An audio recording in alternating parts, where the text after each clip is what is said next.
allez, faut se mettre en confiance, faut pas... On voit rien du terrain, donc on va y aller tranquille comme ça pour le temps de se mettre en jambes. Là, à droite, il dit. Chut, chut, chut, chut. Laisse-moi faire, laisse-moi faire. Ok? C'est là-haut? C'est où? À droite dans l'ouest? C'est là-bas. Hein? Ce genre d'interrogation, c'est le quotidien des concurrents, notamment aujourd'hui sur la 6e étape, avec un parcours modifié et raccourci à cause des intempéries. C'était bien de gagner, mais comme je l'ai dit, il y a encore beaucoup d'étapes, donc je vais rester concentré. Le Français Adrien Van Beveren part en tête aujourd'hui. C'est lui qui fait la trace au début de cette spéciale 100% sablonneuse. La navigation en plein désert n'est jamais simple. Le Français récupère 4 minutes 47 de bonus pour avoir ouvert la piste, mais ne termine que 11e. J'ai fait une petite erreur sur le waypoint C. J'étais proche, mais je cherchais. J'ai peut-être perdu 2-3 minutes, mais tu sais, quand tu ouvres, c'est pas facile. La stratégie de Toby Price cette année ressemble beaucoup à celle de sa victoire il y a 4 ans. 3e place aujourd'hui, 2e place au général, l'Australien reste en embuscade. Mais pour l'instant, le leader, c'est l'Américain Skyler Howles, dans les bons coups tous les jours, 2e de l'étape malgré quelques frayeurs. Je me suis fait prendre plusieurs fois, j'ai sauté dans des grosses compressions, ce qui m'a ralenti un peu. Mais bon, c'était amusant, beaucoup de dunes, elles étaient vraiment agréables à piloter, les pistes qu'on a eues étaient aussi sympas. L'Américain toujours placé donc pour aller chercher un éventuel premier Dakar. Le Benavides du jour, ça n'est pas Kevin, mais bien Luciano, le petit frère. Premier succès sur le Dakar. C'est le 7e vainqueur différent en moto en 7 jours de course.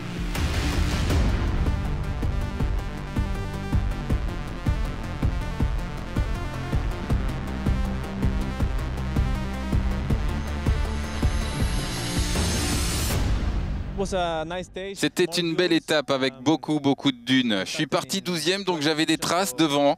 J'ai pu les suivre, apprécier toute la journée. J'ai attaqué tout le temps et il semble que j'ai fait du bon travail. Je termine bien placé, c'est super.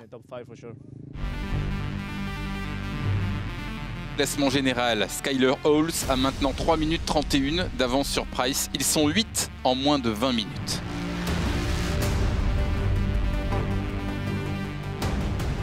Dans le classement femmes, ça bouge aujourd'hui. 30 heures de pénalité pour celle qui menait jusqu'à présent, Sandra Gomez.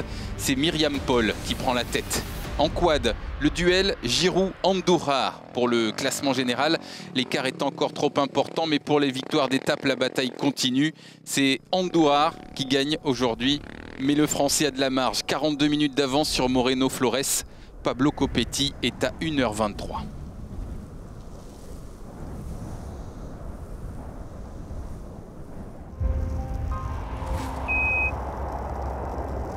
En fait, quand le sable est mouillé, en fait, il est beaucoup plus dur. Et en fait, toutes ces petites herbes à chameau, tout ça, ça devient presque du béton.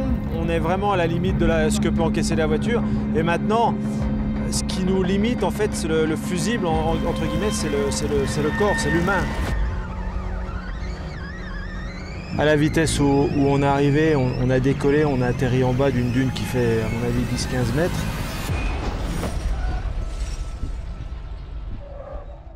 Et sincèrement, j'ai aucun souvenir parce que j'ai perdu connaissance.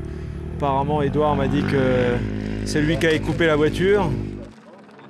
Et quand je me suis, entre guillemets, réveillé, Edouard n'était plus dans la voiture, il était couché devant.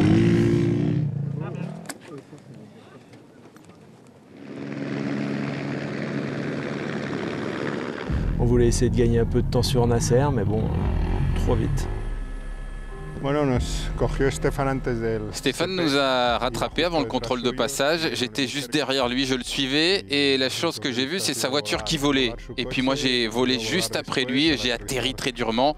Et on a cassé notre suspension et Edouard s'est blessé au dos. Stéphane Peter-Ancel ne remportera pas son 15e Dakar. Fin de la course, Peter-Ancel et son copilote Édouard Boulanger ont été transportés à l'hôpital. Pas de blessure pour Sainz, son coéquipier chez Audi, mais de la casse mécanique et une longue attente de l'assistance. Le Saoudien Yazid Al-Raji, lui aussi retardé dans les dunes, voit ses chances de podium s'envoler.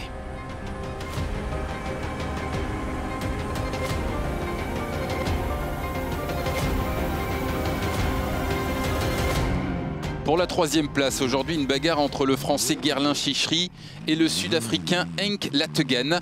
Et Chichery finit 4e, 20 secondes derrière Lategan.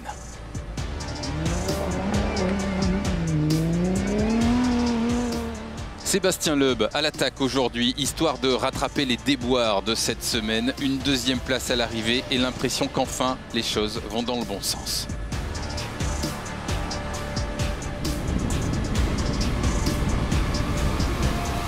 Effectivement, la tendance s'est un peu inversée. Il y en a d'autres qui ont souffert aujourd'hui. Donc je pense qu'au général, ça nous fait faire un petit bond en avant.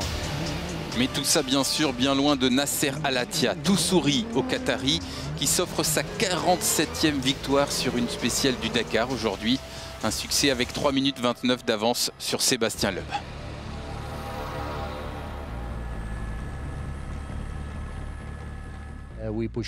On a beaucoup attaqué. Sur les 40 derniers kilomètres quand même, on a cassé la pompe de direction. On n'avait pas de direction sur la fin de course et on avait beaucoup d'huile perdue, mais bon, ok, ça va.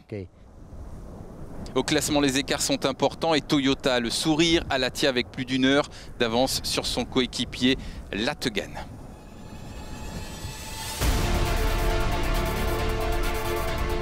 En T3, les prototypes légers et le moral au beau fixe pour Guillaume de Mévius. Le Belge gagne l'étape et creuse l'écart au classement général.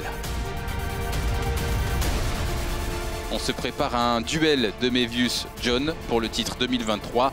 8 minutes les séparent ce soir.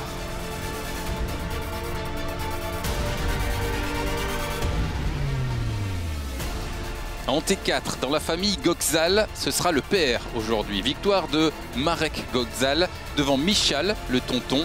Le jeune fils de 18 ans, Eric, termine 7e. Le Brésilien Rodrigo Lupi de Oliveira, lui, regarde tout ça de très loin. Loin devant le Brésilien, toujours en tête de la catégorie, devant le Lituanien Rokas Basiuska.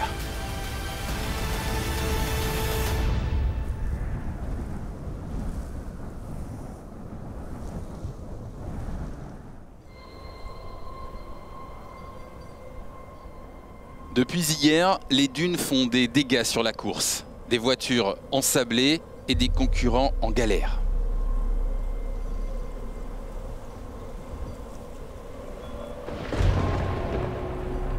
Pour s'en sortir, pas simple dans le désert, sauf si quelqu'un vous vient en aide.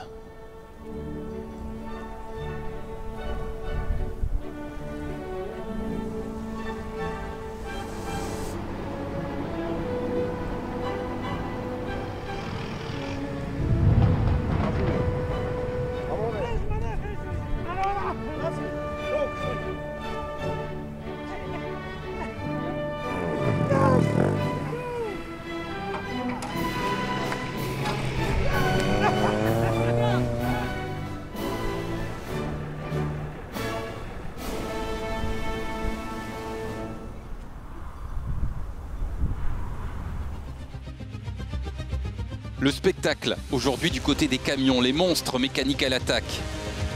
Aujourd'hui, Mitchell Van Den Brik, 20 ans, face à Janus Van Kasteren. 35 secondes d'écart seulement à l'arrivée, à l'avantage de Van Den Brik. C'était une belle journée, je pense que c'est une première victoire d'étape. On s'est battu avec Janus toute la journée, bon bah c'est super. Continuons comme ça. Mauvaise journée pour Alès Loprice qui perd 26 minutes et la tête du classement au profit d'un autre Van Den Brik, Martin. Demain, 7e étape très particulière et largement remaniée par rapport au plan initial, avec même une spéciale annulée pour les motos, conséquence des conditions climatiques très compliquées des jours précédents.